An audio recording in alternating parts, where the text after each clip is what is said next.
Sumabog ang main line ng Maynilad sa Elias Street, Alabang, Muntinlupa.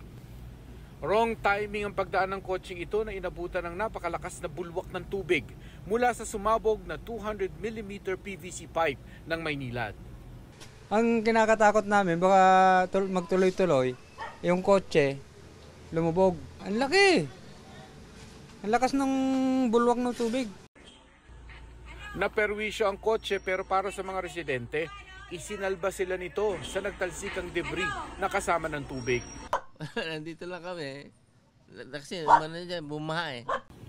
Wala namang report sa Muntinlupa City Government na nasaktan sa insidente kahit ang dalawang sakay ng kotse na nailabas din. Buti na lang may sasakyan na na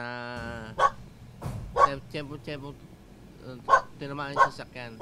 Kasi kung hindi, sasabog ang yung tubig niya. 5 lugar sa Alabang ang agad nawala ng water supply, ang Ilaya, Montiliano, Timolino, Wawa at Purok 1. Pero pinakamalaki ang perwisyo sa mga binahang establishments malapit sa pagsabog. Oo, bigla eh. Wala. Segundo nga lang, puno to eh. Hindi naman dali yung electric fan. Ito, baha oh. Yung rep nyo? Oh, electric, ay yung rep. Inabot din? Iniimbestigahan na ng Maynilad ang nangyari